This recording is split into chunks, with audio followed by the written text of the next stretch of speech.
Hey, it's Matt, and today we're going to talk about why company culture is more important than anything else. That's a pretty bold claim to make, but it really impacts everything else in your organization. Company culture is the key. It's the linchpin to everything else. There are 4 reasons for that, and we'll go through each of those in detail and dig into why company culture is as important as I say it is. The first thing is you can attract and retain top talent. You can also repel it if your company culture is poor or needs some work. Why do people stay in their jobs? Why do people stay with a team? Well, it's in the question, the team. People rarely leave due to not enough money or not enough vacation time. That's hardly ever the case. It's typically the team environment, the management, how they feel when they are at work. Do they get excited to get up every day and go to work? If they don't, they're going to go find someplace where they can. So a lot of things that people do that repel people, repel employees and team members. The first thing that comes to mind is micromanagement. I had a manager that requested to be on every email I sent. Just CC me, over communication is better than no communication. While I agree with that a little bit, I don't agree with every email going to him as well. I think there needs to be a balance between the trust of management and the worker, and a balance between, why does he need all these emails in his inbox? It seems like it's something a little fishy there. He was a great guy. I think it was probably something that his manager asked him to do, which that's just a whole different level of the reason why you should leave that type of environment. Another thing is, well, there are 2 more that really come to mind. First is meeting heavy. Everyone's in meetings. Meetings. To be successful, that means I run a meeting. But really, we need to take a look. I think we should probably get ourselves out of half the meetings that we're in. Just take a look. Is this critical for me to be there? Can someone hit me up on Teams or Slack or even text me on my personal cell phone if they have a question? Can I answer that question from my office, my home office, or the road, or wherever I am? Or do I actually have to be in that meeting or be on that call? The answer is I probably don't. And you could probably go through the same exercise with your calendar. Take a look at your calendar, get yourself out of meetings. But in a meeting culture, that's really hard to do because it's almost a badge of courage that I'm busy. Another thing is the blame game. I've seen that a lot too. It's important to take responsibility for my mistakes, but it's not someone else's job to point out my mistakes to me all the time, or even blame someone for someone else's mistakes. It just gets to be a little childish. I know a lot of places are like this, but I would hope to think that that's the exception rather than the norm. It should be we praise each other for their hard work, and then when there's some correction that needs to be made, we're considerate of the other people. Praise publicly and correct privately. I think that's a good way to go. And if there's a mistake that the rest of the team can learn from, that's fine, but let's do it in a way where it is truly a learning experience. Where it's not, oh, see this guy Joe over here, he just really messed up. But rather, have Joe explain what happened and what we're doing next time. I remember my first job in software development. I was responsible for the intranet, and I needed to delete someone's record or make an update to that record. I think it was a delete because an update wouldn't have been as bad. I ended up deleting all of the people in the database, and this was in production, and I didn't really know what I was doing because I was brand new, and I was in charge of this project. And so I went to the guy in charge of the database and said, hey, here's what I did. Can we restore from a backup? He's like, well, that would be great if we had one. So the learning experience there was we need a backup strategy. So use that as a learning experience. That will really help build morale in your team.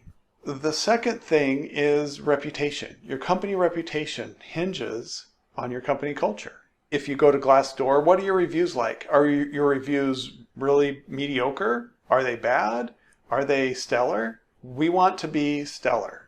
We want the reviews to be, oh, this is a great place to work. I love working with Frank and Joe and Sally and Susie, and all the people on the team were amazing. That's the type of review you want. How do you get there? Company culture. You really have to develop your culture. You have to recognize that everyone's doing their best. And it's important to praise and to help people, build them up and expect a lot out of them. Your company reputation can also be built by customers. So what do your customers think of you? When you're in a meeting with a customer or a client, whatever you want to call them, how is that meeting perceived? Does your customer think you're the expert in your field? They should. Does your customer think you have their back? Because they should. Is the relationship more of a team instead of like an adversarial, or I'm the know-it-all and you'll have to do what I say? It can go both ways on that one too, can it? So we need to make sure that we're a team, that we work with our customers. We don't work for them and they don't work for us. Like, it's equal. We're peers. Like, I provide a service or a product and you are buying that service or product. You help keep the lights on. Mr. Customer and Miss Customer, you are the revenue that helps us get these great employees. It's also being grateful for those customers and clients. It's not entitled. I'm not entitled to these customers. I have to earn the customer, and I have to earn that they will stay here. They can leave at any time, and they always have that choice. The third thing is increased employee engagement and performance. A lot of people like to tout that they are very efficient, but I think it's more important to be effective than efficient. I can be productive or I can be efficient. Which is more important? I can write 3,000 jumbled words together. That's nothing. Or I can write a 100-word story that's really amazing. Which would you rather have? We would rather have fewer words, but an amazing result. So we want effective. We want people focused on the right things. We don't want people wasting time. We want them to work smarter, not harder. That's such a cliche thing to say, but working smart is going in the right direction. Working hard is just putting in the time. So if you combine the two, working hard and smart, then you're unstoppable. So what are some signs of engagement? Well, I think one thing I talked about earlier was just praising people. Just saying, oh, this was a great job on this presentation. Oh, this demo was awesome that you did. Things like that. Thank you for doing that. Thanks for working so hard. Even to your peers. I think sometimes that catches people off because sometimes a manager will say that, but rarely will peers say that to each other. I said that to someone the other day that was a peer of mine, and I think they didn't know how to respond. And that's okay. They understood that I appreciated their efforts, even though it's not a hierarchical thing. It's just, you guys are working hard. You're making me look good, and hopefully I can make you look good when it's my turn. We can also increase employment engagement by providing some of those benefits that I talked about earlier. Unlimited vacation, or a masseuse is going to come in for massages on Thursday or whatever. An off-site where everyone gets together during business hours and just lets their hair down and they can be humans together. That is a really important thing, is to be able to get to know the person behind the work. Work is going to be there and people are going to be there. But when we combine the two, then we have empathy for that other person. And we can say, oh, wasn't it so fun when we did that one thing, we did rock climbing or whatever, the rock climbing gym. And it's good to do things like that because then you see people's skills in certain areas. Some people are built for rock climbing, others are not. And it's good to see people try to do something that they're uncomfortable with, because sometimes they might surprise you. Another way we can increase engagement is by having some one-on-ones with your team. Let's try to get down to what they want to do. What are they interested in their personal life? Maybe there's some things that you can find out about them that you can use to their advantage instead of your advantage. Are they into cooking? Just out of the blue, send them a cookbook. Are they into rock climbing? Send them something that's related to rock climbing. Maybe their favorite gym and pay for a month of their membership or something like that. It's these small things that make a big difference. And giving your team the ability to do that as well. So if you're in upper management, giving your people right below you the ability to do that for their team without asking, just give them a budget for it. Say, this is our employee appreciation budget. When you put some money towards your employees, that goes a long way. People will notice, and it will be money well invested, not even well spent, well invested. Okay, number 4, the last thing is creating a healthy environment. Creating healthy team environments is not always easy. There are a lot of things that come into play. There's a lot of factors. There's a lot of history and company culture that sometimes needs to be overcome. What are some things we can do to create healthy work environments? Here's how I've done it for my teams in the past and current teams. The first thing that comes to mind is a flexible schedule. Now, that doesn't mean you can work crazy hours and miss all the meetings. It means that you're here for those meetings, 100% present, and you get your work done throughout the day, whatever time that is. But we need to have some availability so that we can have meetings together. There aren't a lot of meetings we need. And sometimes you need to be available on Teams or Slack or something like that so that the team can communicate back and forth. But other than that, if you like to work till 3 in the morning, work till 3 in the morning. I don't. So I will get up early and I'll be at work early, and then there will be some overlap. But we don't even do core hours. We just say, all right, meetings can only be within this time, but you don't have to be at your desk during that time. We just need your availability. And if you have a different appointment, a doctor's appointment, or you're out, that's fine. We can schedule around that. So that's a really important thing, is to let people have their own schedule. Some autonomy. Everyone's adults here. Let's treat them like adults.